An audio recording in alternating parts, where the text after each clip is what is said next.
Donc merci Eric. Donc en fait, bon, comme on l'a vu passer sur plusieurs réseaux sociaux, alors bon, on a monté une équipe de zéro. C'est pas une équipe de bras cassés, hein, c'est bel et bien en fait une équipe from scratch. Donc en fait, comment va se passer notre conférence? Elle va vraiment être à l'image de la réalité. Donc il n'y aura pas toujours des transitions, mais en tout cas, voilà, c'est calqué sur notre réalité quotidienne. Donc nous, en fait, on est organisé en agile, plus particulièrement en Scrum. Je ne sais pas s'il y en a qui connaissent Scrum ou pas du tout. À main levée, qui connaît Scrum? Ok. Qui en pratique au quotidien? Ok, bah c'est parfait. Donc oui, pour info, n'hésitez pas à poser des questions si vous en avez au fur et à mesure. On est preneur, on en prendra, on gérera le temps, mais on en prendra quelques-unes. Donc qui dit monter une équipe, dit commencer par une phase de recrutement. Donc une phase de recrutement, quand vous montez une équipe, vous avez plusieurs solutions. C'est soit en fait vous recrutez plein de développeurs, genre vous montez une équipe de 40 personnes, vous faites tous vos produits, vous les mettez en production et puis vous mettez fin en fait à leur embauche au bout de 6 mois. Ou alors vous recrutez une petite équipe et vous investissez sur du long terme et vous leur faites confiance. Donc nous on a choisi, enfin en tout cas Eric a fait ce choix-là, tant mieux pour nous. Alors comment ça s'est passé? En gros, ça a été selon lui très chronophage. D'ailleurs, j'en doute pas une seconde. Vu que c'est pas son métier premier, la RH, j'imagine les difficultés qu'il a pu rencontrer. Mais ça s'est plutôt bien passé. En tout cas, son objectif était d'atteindre 5 développeurs en juin 2012. Vous verrez qu'en fait, bon, on l'a pas atteint, mais on n'en est pas loin. C'était quasiment un dev tous les 2 mois, tous les mois, 2 mois à partir de décembre de l'année dernière. Alors des petites questions sympas qu'il nous a posées pendant le recrutement et qui m'ont fait venir chez TEA particulièrement, c'est le fait qu'il s'intéressait vraiment en fait à ce que je faisais dans mes heures libres. Autrement dit, est-ce que je codais? Quels sont mes fils d'actualité, ma veille? J'ai pu le croiser à des apéros PHP, Ruby, JS, et ça c'est juste un plus en fait quand vous êtes recruteur. Moi en tout cas ça m'a vraiment motivé. Et naturellement, bien évidemment, est arrivé le premier membre de l'équipe qui est Anne-Sophie. Donc je vais la laisser se présenter. Bonjour, donc effectivement je suis la première qui est arrivée chez TI. J'avais très peu d'expérience, j'avais 6 mois de stage, plus quelques mois en SS2I, donc on va arrondir à 1 an, mais c'était pas tout à fait ça. Donc quand je suis arrivée chez TI, j'avais 3 collègues qui étaient mes 3 chefs. Donc bon, j'étais un peu intimidée au début. Donc d'ailleurs pour l'histoire, j'ai postulé, j'ai vu une annonce pour ce poste sur un compte Twitter que j'avais d'un mec que je connaissais pas forcément, Eric Daspet, que j'avais entendu parler à une séance Paris Web il y a 2 ans. Donc comme quoi ça peut mener à des trucs pas mal.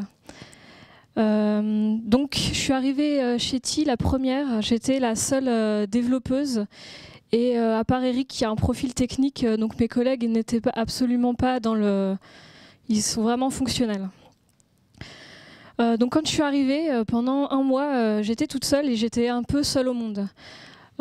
C'était le début de la boîte, donc Eric et l'équipe fonctionnelle étaient très pris. Ils étaient souvent en déplacement avec des clients ou je sais pas trop ce qu'ils faisaient, mais bon, ils avaient ils avaient des trucs à faire. Donc j'étais vraiment en autonomie totale donc à l'époque, on avait déjà du travail qui avait commencé chez des prestataires. Donc moi, je reprenais en fait du code qui avait été développé par des prestataires et bon, pour voir comment ça se passait, comment ça marchait, le déployer, le faire tourner, le documenter. Donc c'était un peu compliqué parce que j'étais pas, je suis toujours pas beaucoup expérimentée. Et donc j'avais peur d'être complètement bloquée. Finalement, c'était Google et moi assez souvent, quoi. Mais malgré ça, j'étais comme très impliquée dans la vie de l'entreprise. Ça m'a un petit peu étonnée au début, mais donc Eric me conviait en fait aux entretiens d'embauche d'autres développeurs. Pas pour les questions techniques, etc., parce que c'est pas forcément à moi de décider ce genre de choses, mais pour voir si j'ai du feeling, si je peux m'entendre bien avec ces gens qu'on voyait et si ça pouvait passer, si on pouvait monter une équipe sympa. Donc sur le coup, ça m'a étonné la première fois qu'il m'a demandé alors qu'est-ce que t'en penses de ce mec qu'on a vu hier je sais pas, il a 8 ans d'expérience, moi j'ose rien dire. Mais non, finalement, c'est intéressant de voir avant les gens, parce que c'est vrai que quand on est une petite équipe, il faut que, au niveau caractère, au niveau personnalité, ça passe bien. Et puis enfin, au bout d'un mois, j'étais très contente d'avoir un autre copain geek qui comprenait mes blagues. Donc je vais laisser Julien se présenter. Pour me présenter rapidement, en gros, je viens majoritairement en fait d'un monde SS2I. Donc j'ai 6 années d'expérience, donc 4 en SS2I. Donc moi, quand je suis arrivé chez TEA, la première personne que j'ai rencontrée, c'était Eric, que je connaissais bien évidemment par son livre. Donc c'était juste une rockstar pour moi. Impressionné, je savais que j'allais devoir, je pensais que j'allais devoir faire mes preuves, et pas du tout en fait. C'était plus une relation énormément de confiance. Gros sentiment d'excitation, je savais qu'il y avait tout à construire, tout à monter. Gros sentiment de stress aussi, effectivement, parce que qui dit autonomie dit assumer tous les choix que vous faites, mais motivant. Voilà. On était deux. Il était temps d'entamer en fait la construction de nos produits, du développement de nos produits, et est arrivé donc le premier sprint. Donc rapidement, un sprint, qu'est-ce que c'est ? C'est une liste de tâches à effectuer sur une période donnée pendant laquelle en fait on va ne pas déranger l'équipe qui travaille. Alors effectivement, donc chez TEA en fait on développe une plateforme en fait de livres numériques. Donc le premier produit qui a été à mettre en place. Alors sur le premier sprint, c'est pas vraiment ce qu'on a fait. On a plus organisé en fait nos architectures de travail au quotidien et la reprise de code des prestataires qui travaillaient pour nous. Mais majoritairement, après, vous verrez comme quoi on a commencé à travailler sur le premier projet qu'on vous expliquera à ce moment-là. Mais voilà, on travaille dans le domaine du livre numérique entre les éditeurs et les libraires. Donc premier sprint d'une semaine. Alors une semaine, c'est super court, mais pour nous, c'était nécessaire en fait. Pourquoi ? Parce que c'est tout neuf, on a beaucoup de choses à faire, très peu de specs, très peu de temps, et du coup, il faut être ultra réactif.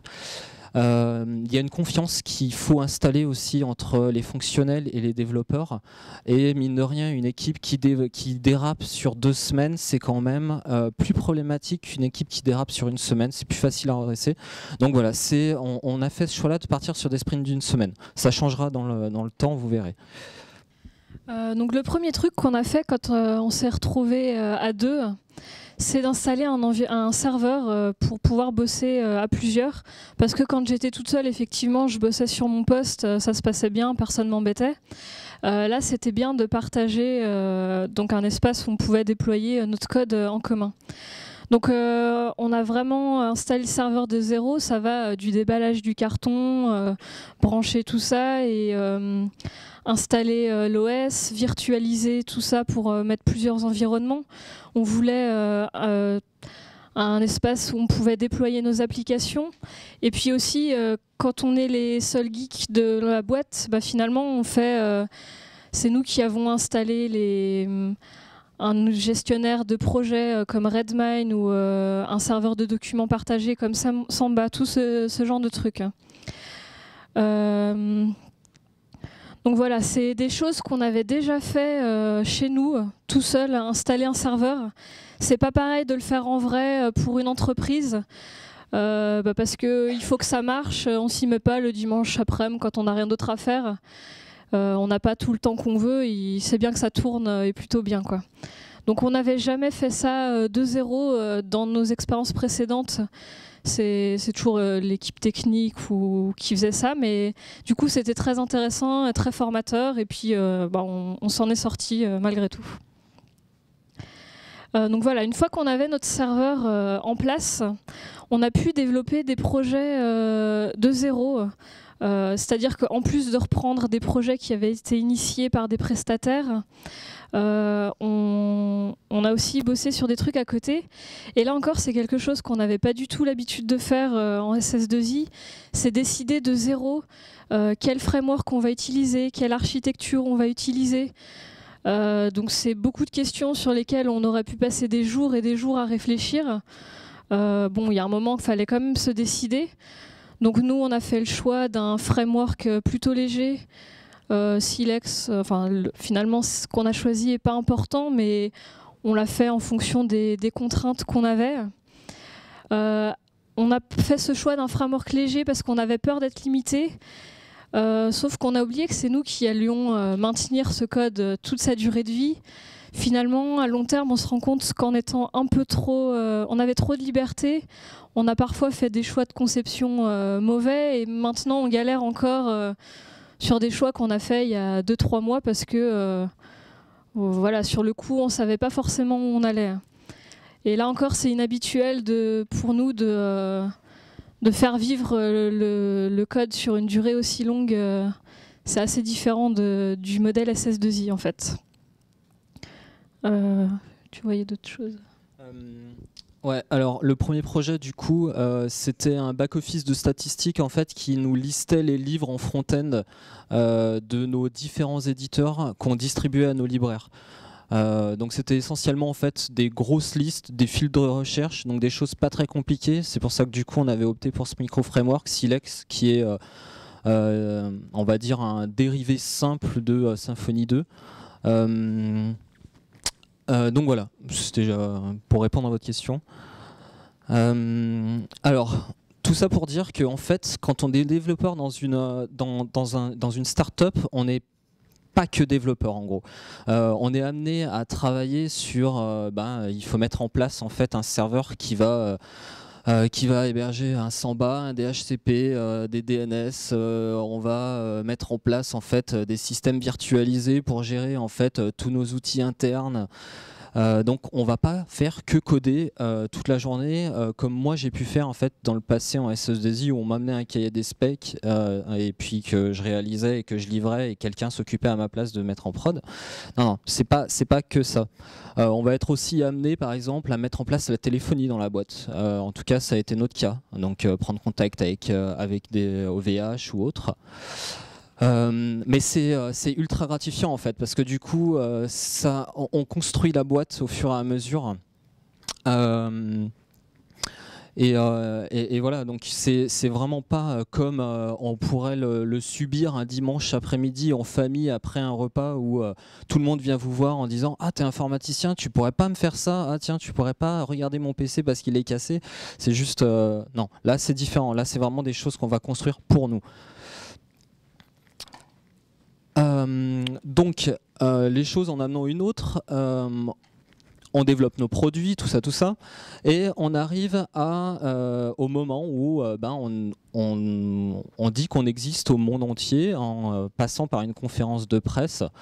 Donc pour nous, en termes de développeurs, qu'est-ce que ça représente ? Eh ben, pas grand-chose hormis passer notre journée sur Twitter à regarder ce que disent les gens sur notre boîte, parce que c'est quand même nos produits, nos bébés. Et c'est à ce moment-là qu'on s'est dit, tiens, en fait, une conférence de presse, une présentation d'une start-up sur le monde extérieur, eh ben, c'est pas neutre, c'est plein d'imprévus, c'est plein de choses qui vont faire en sorte que votre sprint, eh ben, vous le tiendrez pas à la fin. Et ça a été le cas. Ça c'est passé par quoi ? C'est passé par des conférences de presse de la télé qui est venue en interne, c'est passé par des ah tiens il faudrait faire un mailing et tout ça. Donc en mars, fin mars, ça faisait donc 3 mois que Julien était arrivé. On a accueilli un troisième développeur, Michael. Donc quand on passe à 3, là ça commence à vraiment être une équipe. C'est un petit peu plus compliqué à gérer que 2. Ça s'est ressenti dans son intégration parce que nous, on connaissait bien les produits sur lesquels on avait bossé pendant plusieurs mois. On connaissait encore mieux les produits qu'on avait créés nous-mêmes de zéro. On n'acceptait pas forcément bien les critiques d'ailleurs au début, quand Mickaël nous disait disons que c'est pas terrible ça. Bah si, attends, nous on aimait bien. Donc voilà, son intégration était un petit peu plus compliquée que quand Julien m'a rejoint puisque j'étais toute seule. Il y a les histoires de personnalité, enfin il y a tout ça. Et puis aussi ce qui n'a pas aidé, c'est qu'il est arrivé un jour de mise en production. Voilà, donc c'est-à-dire que pendant 3 mois, c'était super cool. On développait, personne n'utilisait notre code, sauf parfois en recette. Donc on n'avait pas de bugs, on n'avait pas de problème, quoi. C'était vraiment bien. Et puis, quand on a mis en prod, c'était un autre problème. Déjà, pour la mise en production, on pensait que ça se passerait bien. Je crois qu'on avait prévu dans le sprint de déployer le code, bon, ça mettrait 2 heures, et puis on avait visé large, on s'était dit en une demi-journée, ce sera bon. Finalement, on a mis 4 jours, parce que on s'est rendu compte qu'en production, il n'y avait pas les mêmes droits que sur notre environnement de développement, c'était pas la même librairie, c'était... Enfin, je me souviens même plus de tous les problèmes qu'on a eus, mais on s'en sortait vraiment pas, quoi. C'était... On s'est rendu compte qu'on n'avait pas du tout, pas assez bien préparé ce gros moment finalement de la boîte, de la première mise en prod, et ça nous a pénalisé encore longtemps après parce que du coup on n'était pas non plus à l'aise pour les déploiements, les mises à jour en fait. Ça se passait aussi difficilement. Donc ouais, pour récapituler en termes de recrutement, là on est 3 personnes, on est au mois d'avril, donc là on est bien, on est dans les temps, on est toujours sur des sprints d'1 semaine. Nos outils sont en production et le monde sait qu'on existe, donc maintenant il est temps en fait de penser à nous, équipe de dev et pauvres développeurs, et de s'outiller un peu. En sachant que dans nos premiers sprints, on avait donc un product owner, une backlog de produits, on n'avait pas de Scrum board ni physique ni logiciel. On n'estimait pas le besoin pour l'instant. On a mis beaucoup de temps en fait, à prendre conscience en fait, de l'implication qu'on devrait avoir dans un sprint. C'est très compliqué en fait, de passer d'un mode... où on nous affecte des tâches au quotidien à bah tiens, j'ai un pool de tâches à effectuer sur une semaine. Donc bref, donc là on s'est dit tiens, il est temps de s'outiller un peu, donc on va virer notre backlog de produits qui était sous Excel et on va opter pour un outil qui est Kunagi. Les puristes de Scrum dans la salle doivent connaître AI Scrum certainement. Donc nous on n'a pas opté pour AI Scrum parce qu'il n'était pas adapté pour nous. Il faut juste en fait choisir les outils qui sont que vous testez et qui sont adaptés à vos besoins ou sur lesquels vous vous sentez bien. Ça sert à rien en fait de faire en sorte de prendre le produit que tout le monde connaît, qui est mainstream. Non, en fait c'est juste prenez l'outil adapté à vos besoins. Donc on est arrivé à un moment de la vie de Ti, donc on était en production et on a eu du mal au début. En fait, on perdait 50% de notre temps de développement. On ne le passait pas à développer des tâches du sprint, mais à résoudre des problèmes en direct sur la prod. En fait, on était complètement en flux tendu. On n'arrivait pas à se poser, à réfléchir et à faire sur le long terme. On était tout le temps dans l'urgence de résoudre le problème vite. Et juste pour aujourd'hui, on verra plus tard pour le long terme. On est resté trop longtemps dans cette optique-là. Et ce qui fait qu'un week-end, on a reçu des alertes mail. On avait quand même 2-3 trucs qui nous alertaient quand il y avait des problèmes, mais pas beaucoup. Et donc un week-end, un samedi soir, je suis revenue avec Eric au boulot pour voir ce qui se passait, quel était le problème. Et autant résoudre des problèmes de production sur les heures de travail, bon d'accord, revenir le week-end, c'était un peu chiant. Donc on s'est dit que vraiment il fallait faire quelque chose. Donc c'est bête d'en arriver là pour vraiment en prendre conscience. Mais on a commencé à s'outiller. Donc à chaque fois qu'on faisait une manipulation, on a commencé par faire des scripts SH ou PHP. Et puis au fur et à mesure qu'on avait nos petits scripts, on a fait des écrans qui étaient un peu plus jolis, avec du vert, du rouge, pour tout de suite voir si tout allait bien ou tout allait mal. C'est très bête, c'est tout le temps des petites actions. Mais finalement, au long terme, ça nous a permis de vraiment sauver du temps sur ces 50% de nos semaines qu'on passait à à faire du temps, enfin des tâches qui étaient perdues finalement. Ça peut être aussi mettre en place des connexions SSH pour pouvoir se connecter de chez soi sur les serveurs de production. Entre le moment où on s'est dit qu'il fallait le faire et le moment où on l'a fait, il y a eu du temps, quoi. Et alors que ça prend pas longtemps, il faut se forcer vraiment à le faire. Donc au fur et à mesure, maintenant, on essaye vraiment de s'outiller. Régulièrement encore maintenant, on met à jour ces outils dès qu'on fait une manip qui est un peu longue. Même si on pense qu'on va jamais la reproduire, en fait, c'est pas vrai. Les problèmes, ils se reproduisent quand même assez souvent ou de manière suffisamment proche pour que le temps qu'on passe à faire ce script, ça pourra être utile pour la suite. Donc ouais, effectivement. Alors il y a un truc aussi que Anne-Sophie a pas précisé, c'est que à ce moment-là, on était encore sur des sprints d'une semaine. Faire des tâches annexes du genre outiller des productions. Alors certes, bien évidemment, c'est indispensable. Sur des sprints d'une semaine, c'est compliqué quand même parce que on a quand même un pool de tâches à réaliser, un pool de story à effectuer. Et mine de rien, arriver à se dégager du temps libre en fait pour toutes les petites activités annexes qui consistent à mettre un jour un serveur dev, à mettre à jour nos posts, faire un peu de veille techno et tout, c'est très compliqué. Donc moi j'en étais intimement convaincu en fait que notre problème résidait sur la durée des sprints où il fallait absolument qu'on change et qu'on passe sur du 2 semaines. Anne-Sophie l'était moins, elle était plus sceptique et au final maintenant t'en es convaincu. Donc on est passé sur des sprints de 2 semaines. Alors ça a changé beaucoup de choses dans le sens où on a pu se dégager énormément de temps libre et on a aussi pu du coup tester nos MEP. Alors si vous vous souvenez bien du gros fail de notre mise en production du départ où on s'était engagé sur une demi-journée, en fait on a mis 4 jours et on a bouffé notre sprint. On s'est dit bah tiens ça serait bien, on a une pré-prod, on a une prod, ça serait bien d'avoir un environnement de dev qui est à l'identique des deux et on l'a fait tard mais on l'a fait.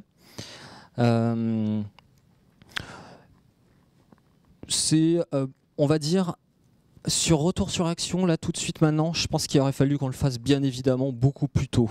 Ça c'est clair et net. Si vous n'êtes pas encore en production actuellement avec vos produits, faites-le dès maintenant, quoi. Enfin, architecturez votre dev, votre environnement de dev comme elle va être votre pré-prod et votre prod, c'est clair et net.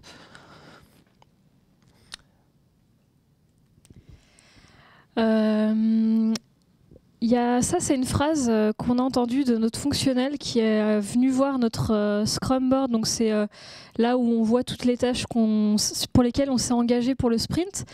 Elle en a regardé une, elle a dit celle-là par contre, il faudra vraiment la faire, c'est important pour nous vis-à-vis des clients. Et nous, dans l'équipe de développement, on a vraiment été vexés, genre mais oui, enfin, on va tout faire, on s'est engagé pour tout faire, on n'est pas en vacances, on va le faire. Et puis après, on a regardé nos sprints précédents. On a vu qu'on n'en avait jamais fini un. Il y avait toujours une ou deux tâches qui passaient à la trappe. On a toujours des bonnes excuses. On n'avait pas reçu telle info. Finalement, on avait eu un problème et donc on s'était mis d'accord pour la reporter. Mais le fait est que effectivement, il y avait toujours des tâches qui passaient à la trappe et que, au niveau fonctionnel, c'est compliqué parce que derrière eux, s'ils n'ont plus confiance dans l'équipe de développement, c'est difficile pour eux de prévoir ce genre de choses. Donc il a fallu réfléchir pour comprendre vraiment d'où vient le problème. Quand on est la tête dans le guidon, c'est pas évident de voir d'où il vient ce retard, comment ça se fait qu'on n'arrive pas à tenir nos engagements. Donc notre problème, c'est toujours ces tâches qui viennent en plus du sprint. Il y a toujours une urgence pour un client ou pour quelqu'un. C'est pas agile, mais on sait qu'on va être interrompu dans notre sprint. C'est pas agile, mais du coup, on a pris un compromis. C'est-à-dire qu'on a utilisé un totem, c'est une peluche.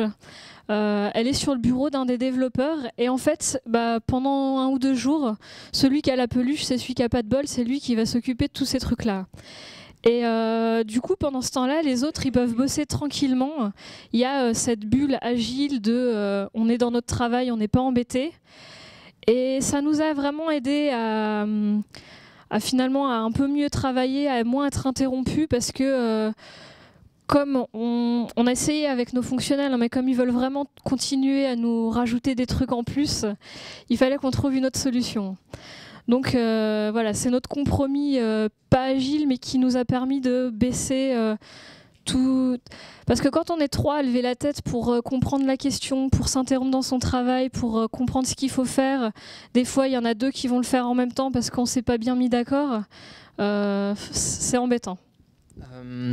Donc ouais, effectivement, donc problème de départ, la productivité, les sprints qu'on finit pas. On met en place cette histoire de peluche pour éviter les perturbations extérieures. Autre problème qu'on avait identifié très rapidement aussi, c'est les mises en production. Faire des mises en production, je pense que la majorité d'entre vous ici ont dû se confronter à cette problématique de comment je fais mes mises en prod, comment je fais en sorte pour pas avoir des dénis de service sur mes produits.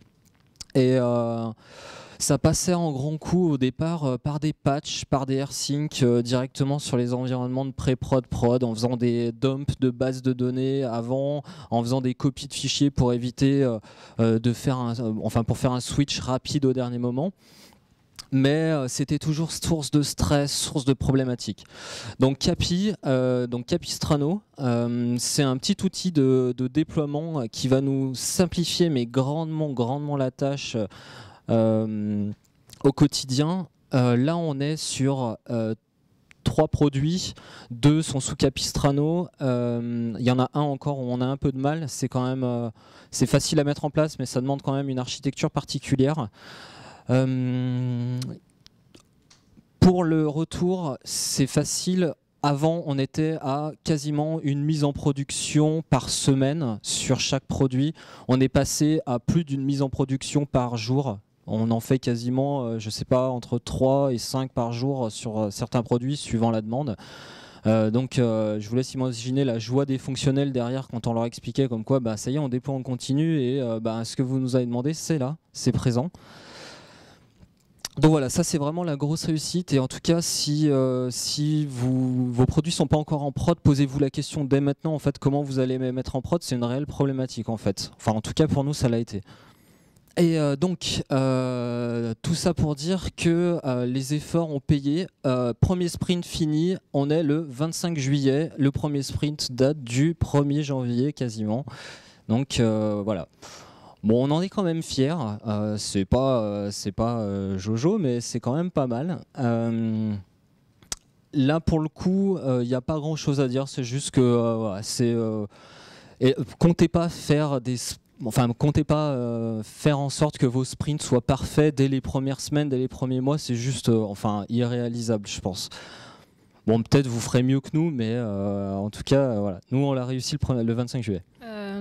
Puis en août, ces vacances sont arrivées, les gens sont partis en vacances en laissant les autres développeurs tout seuls.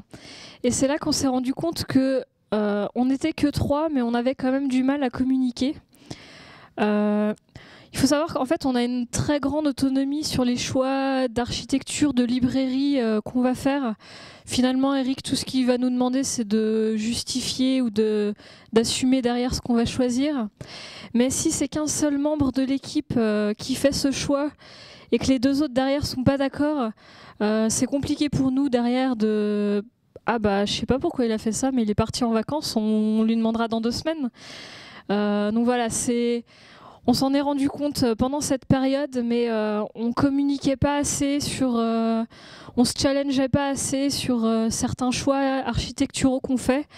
Peut-être par des restes de la tête dans le guidon, on n'a pas le temps de faire attention à autre chose que ce que notre propre personne fait. Mais donc on a essayé de résoudre ça. Ouais, donc on est notre système de versionning interne. Tout le monde sait ce que c'est en fait du versionning. S'il y en a qui savent pas, il faudrait lever la main maintenant. Alors, en gros, un système de versionning, on était sous Git. C'est bien, c'est pratique. Il y a du Gitlog, donc en ligne de console, on peut voir ce que font les autres. Ça manque quand même d'une petite touche graphique un peu sympa et un peu moins nerd. Et GitHub répond parfaitement à ça. Alors je vais pas faire l'apologie de GitHub, mais en gros, c'est vraiment un outil génial quand vous voulez collaborer sur des projets. Alors la chose qu'on sert au quotidien, c'est vraiment le commentaire sur commit. Quelqu'un push quelque chose sur les repos distants, sur les repos GitHub. Nous tout de suite on est informé, soit par IRC, soit par mail, peu importe. De toute façon GitHub propose des connectiques dans tous les sens. Et on va pouvoir interagir directement avec le commit en disant là je suis pas d'accord, j'aurais fait comme ça, ah mais ça pourquoi tu l'as refait, je l'ai fait. Ça rajoute juste une phase de simplicité. C'est pas évident en fait de communiquer au quotidien entre devs dans une équipe. C'est très chronophage, ça dérange beaucoup de personnes. Et là, c'est juste une façon de communiquer très rapide, très simplement en fait. Donc tout ça pour dire qu'en fait, nous, on appelle ça des revues de code au quotidien. C'est pas des revues de code comme vous l'entendez et comme on peut faire dans certaines boîtes où on va tous se mettre derrière, on va préparer la revue de code bien correctement. Ça va être une portion de code bien particulière. Non, nous, c'est vraiment, on va relire le code des autres pour se tenir informé de ce qu'ils ont fait, s'assurer la qualité en fait de nos produits. Parce que tout le monde est impliqué, il n'y a pas de planqué chez nous en fait, hein. C'est clair et net. Et du coup, intervenir sur les difficultés et comprendre les difficultés qu'ils ont pu rencontrer les gens au quotidien. Et puis il y a un mois, un peu plus, on a enfin accueilli un nouveau développeur. Donc pour rappel, les objectifs qu'on m'avait donnés quand je suis arrivée en décembre, c'était 5 développeurs d'ici mai-juin, je crois. Et on est arrivé à 4 en septembre, donc c'est presque ça. Donc Yves qui nous a rejoint, lui, c'est le plus expérimenté de l'équipe. Actuellement, là, il est tout seul chez Ti, il a l'air de survivre, on n'a pas eu de coup de fil. Mais donc son intégration a été un petit peu plus simple que pour celle de Mickaël, parce qu'on était dans une phase de l'équipe où on est un peu plus zen quand même, on arrive mieux à respirer. Du coup, c'est peut-être plus facile pour nous de l'intégrer. Il a quand même revu la doc en montrant tous les points qui manquaient. D'ailleurs, il n'y a rien de mieux pour refaire une doc que d'avoir un nouveau développeur dans l'équipe, c'est radical. Et puis surtout, pour l'instant, il nous a apporté beaucoup d'idées neuves. C'est-à-dire qu'après 6 mois, je ne sais pas combien de mois ensemble, on s'habitue à certaines choses. Et Yves, lui, il est arrivé et il dit mais c'est super moche vos post-it qui sont pas du tout alignés dans des colonnes super bizarres. Vous voulez pas faire un truc normal comme tout le monde? Donc bon, on a refait 3 belles colonnes où je sais pas, il nous a pointé du doigt qu'effectivement nos points quotidiens qui doivent durer 5 minutes, ils duraient plutôt un quart d'heure. À 3, c'est un peu long. Donc c'est des petites choses comme ça fait du bien de nous les rappeler. Et c'est vrai qu'un œil extérieur, pour lui, c'est peut-être plus facile. Je pense que ça peut être intéressant en fait d'expliquer vite fait notre Scrum Board. En gros, tout ce que vous avez en jaune, c'est nos stories et nos tâches associées aux stories en fait, qui sont rangées sur des lignes. Sur la dernière ligne, vous avez des tickets orange. Donc là, c'est la partie non agile de notre équipe. C'est les tâches que va effectuer le monsieur avec la pluche ou la madame. Donc voilà, vous voyez en fait que dans la colonne WIP, donc Work in Progress, on a en bas à droite en fait un parking lot. Alors le parking lot, c'est quoi? C'est j'ai une tâche et je peux plus avancer dessus parce que je suis dépendant de quelqu'un. Et elle est en cours, mais elle est bloquée. Donc en attendant, je vais pas me tourner les pouces, je vais prendre une autre tâche, mais celle-là, je vais faire en sorte qu'elle ne compte plus dans mes tâches affectées. Donc je la mets dans le parking lot. Si vous avez des meilleures idées par rapport à ça, d'ailleurs, on est preneur. Je sais pas, on en reparlera sûrement après. Et donc à droite, en fait, la partie tâches finies, tâches réalisées. Donc là, vous voyez qu'on est quand même plutôt pas mal. C'est celui de cette semaine. Hein. S'il n'est pas truqué. Donc voilà, aujourd'hui, Paris Web, voilà, nos produits sont en prod. Ça tourne plutôt pas mal, sinon je pense qu'on a entendu Yves nous appeler 4 fois. On est plutôt fiers de ce qu'on a réalisé jusqu'à présent. On a fait beaucoup d'erreurs, mais je pense que ça passe aussi par là. En fait, monter une équipe, c'est faire des erreurs et apprendre. Je pense qu'il ne faut pas avoir peur d'en faire, justement. Il vaut mieux aussi viser petit et faire des choses plutôt que faire que des visions à long terme. C'est juste, je pense, pas réalisable. est complètement utopique. On a quand même des choses à améliorer, bien évidemment, c'est clair. Alors ça va passer par... quand on demande que si on fait des tests unitaires et fonctionnels, quelqu'un ne connaît pas ce que c'est les tests unitaires et fonctionnels ou pas du tout? Non. Alors, en gros, bien évidemment, on va répondre oui, et notre plateforme d'intégration Jenkins va dire qu'on a raison, parce qu'on a un code coverage supérieur à 80%. Mais en fait, il s'avère qu'on a pas mal de régressions fonctionnelles en prod, malheureusement pour notre product owner. Et tout ça pour dire que voilà, on fait des tests pour faire des tests. Actuellement, on ne fait pas des tests pour vraiment tester, on va dire, la qualité du produit. Ça s'apprend, c'est vraiment un art de faire des tests et il faut qu'on s'améliore là-dessus. On a envisagé plein de trucs, on est en train d'en parler actuellement avec Mickaël, avec Yves qui ont plus d'expérience dans ce domaine-là. Donc voilà, on va reprendre ça. C'est une erreur de notre part et on va corriger le tir. Autre chose, mais je pense qu'on n'est pas les seuls en fait dans ce cadre-là, c'est les problèmes d'engagement dans les sprints où soit on est trop optimiste, soit on n'est pas assez optimiste. Ça passe aussi par une phase de on a mal évalué la story. C'est compliqué, on tourne actuellement sur du planning poker pour justement estimer en fait la valeur des tâches en points. On a commencé à, par exemple, pour mieux estimer les stories grâce au planning poker, on a commencé à faire une chose. Donc on tourne sur la suite de Fibonacci pour noter les stories. On a commencé à dégager le 3 par exemple parce que 2, 3, 5, c'est juste 2, 3, c'est beaucoup trop proche et c'est beaucoup trop compliqué en fait de choisir entre 2, 3, 5. Donc en fait on a que le 2, 5 et 8. Voilà. Après on a au-dessus, mais... Donc voilà, c'est peut-être une bonne solution, c'en est pas une. On essaye ça sur quelques sprints et on verra si c'est bon ou si c'est pas bon. Donc voilà, on a encore beaucoup de chemin. Merci à tous en fait de nous avoir écoutés. Et puis si vous avez des questions, ben, voilà, on est prêt à vous répondre.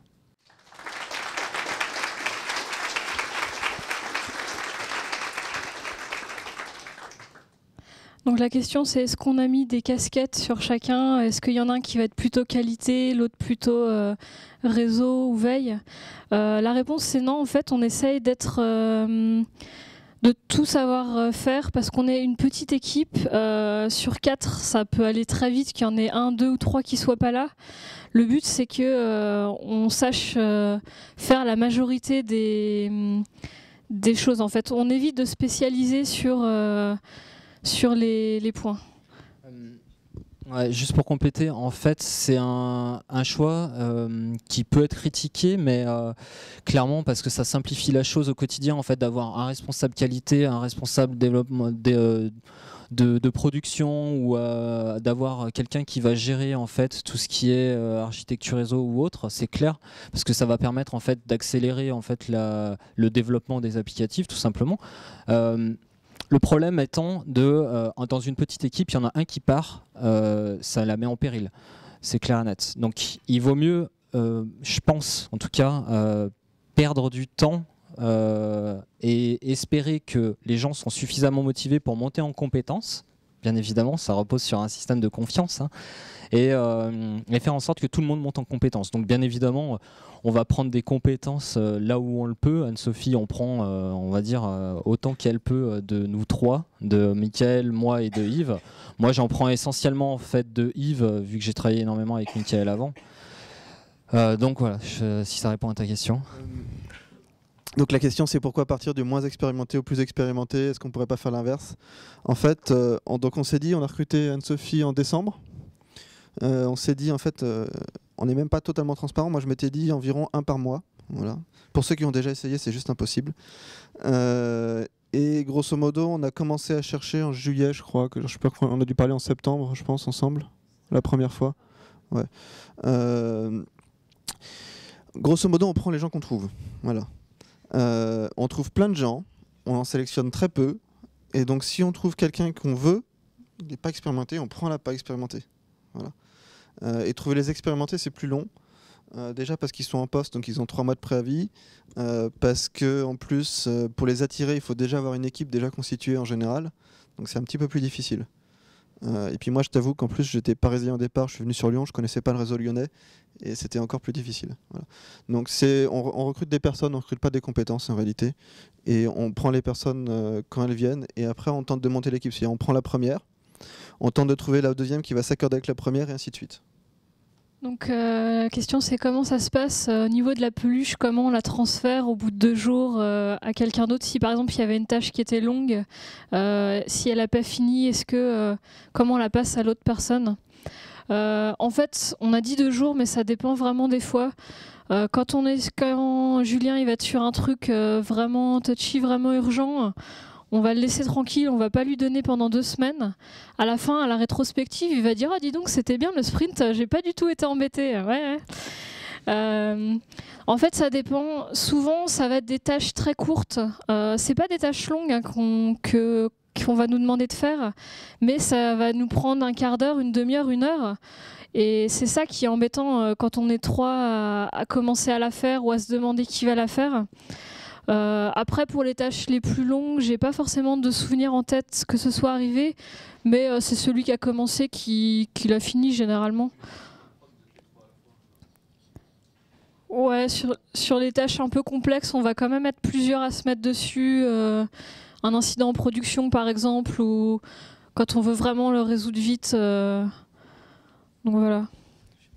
Bonjour, en fait je voulais savoir par rapport au financement, comment ça se passe pour démarrer un projet, surtout quand voilà, le problème c'est que si on veut constituer une équipe, il faut pouvoir démarrer, enfin payer les salaires et tout, et le souci c'est que comment obtenir les financements, et puis surtout aussi par la suite c'est quelle part accorder à la recherche et développement, comment on fait pour rechercher de nouvelles idées et tout, par rapport au timing et par rapport aux clients bah.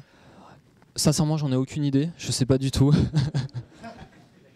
Je sais que voilà, on a une DG et un directeur technique qui s'occupe de tout ça et nous on est juste, enfin ils nous avertissent de temps en temps de ce qu'ils font, mais on comprend pas forcément. Donc si Eric à la rigueur tu veux répondre. Une réponse c'est on s'est débrouillé pour que Julien paye pas son loyer, donc c'est plus simple, voilà. Ah, il faut que j'articule. Désolé. Mais le financement c'est simple, nous on a eu un cas particulier qui est qu'on était financé dès le départ par nos clients, donc on avait de quoi tenir pour 2 ans, donc on n'avait pas de problème du côté salaire, on ne s'est pas dit que on a trop d'argent, hein. On fait attention malheureusement aux moindres centaines d'euros, mais on a de quoi payer les salaires. Donc voilà, on part peut-être d'une situation plus simple que beaucoup de startups. Pour la R&D, on n'en est pas vraiment préoccupé pour l'instant, déjà parce qu'on avait beaucoup de choses à faire, très pressées, rapides, et parce que pour avoir dirigé la R&D dans des expériences précédentes, j'ai vu et on a fait l'étalage de tout ce qui était très mauvaise pratique. Donc je sais qu'il ne faut pas allouer de temps spécifique dessus, je sais qu'il ne faut pas allouer le 20% en disant c'est le vendredi après-midi ou choses comme ça. Pour moi la R&D c'est se débrouiller pour faire des choses sympas, nouvelles, innovantes et de qualité pendant le travail. Voilà. Pour l'instant c'était un petit peu dur parce qu'on est très pressé sur beaucoup de choses. On va tenter d'investir un peu plus sur le long terme maintenant. Mais la R&D finalement c'est si vous ne la faites pas au jour le jour, c'est que finalement vous ne la ferez pas. Vous avez dit que l'utilisation d'outils comme Capistrano ou GitHub vous avez fait gagner du temps. GitHub justement ils sont très connus pour avoir automatisé beaucoup de tâches qui leur permettent de rester au courant de tout ce qui se passe. Est-ce que vous avez de votre côté aussi des pistes pour encore essayer d'améliorer tout ce qui est automatisation, pas seulement au niveau du déploiement en fait? Alors ouais, il y a une tâche qu'on espère mener à terme un jour pour éviter justement de savoir qui, quoi et quelle fonctionnalité en prod à quel moment. C'est un serveur d'intégration continue simplement, hein. Jenkins on en a un, donc pour l'instant il s'assure juste de la qualité de notre code et on va dire du pseudo cahier blanc qu'on a mis en place pour voir si le code, enfin si les indentations sont respectées ou des trucs comme ça. Effectivement, on le sait très bien qu'on pourrait par exemple plugger Jenkins sur du GitHub qui, dès que quelque chose est pushé sur la branche production, serait mis directement en fait sur nos environnements de production, idem pour la pré-production. Alors là, je parle essentiellement de déploiement en fait, mais l'idée qu'il y a derrière, c'est qu'on s'assure que ce qui est de qualité, c'est testé automatiquement. Ce qui est de qualité est mis en pré-production, production, et que qui que ce soit développe en fait sur les projets n'ait pas à se soucier en fait de ce qui est en pré-production, production. En fait, ça sera automatiquement mis. Donc ça, effectivement, c'est pas GitHub qui va nous l'apporter. C'est essentiellement Jenkins pour le coup. Donc voilà. Bonjour, moi je voulais savoir qui a poussé pour l'agilité en fait. Est-ce que c'est vous les développeurs? Est-ce que c'est votre middle management, votre direction technique? Est-ce que c'est le top management? Et pourquoi le choix de Scrum en fait? Donc qui nous a poussé à utiliser la méthode Scrum? C'est Eric, je pense, parce que l'équipe fonctionnelle n'est pas forcément au courant de... Il connaissait pas du tout avant, c'est la première fois qu'il bossait avec ce genre de méthode. Après, pourquoi Eric a choisi Scrum, j'avoue que je sais pas, faudrait lui demander. Moi, j'avais déjà bossé avec dans ma SS2I avant, donc je connaissais un petit peu. Et ouais, finalement, donc ça vient d'Eric. Derrière nous, ça nous allait parce que soit on avait bossé avec, soit on en avait entendu parler, on avait envie d'essayer. Je pense à toi, par exemple. Mais voilà. Après, nous, ouais, ça nous va.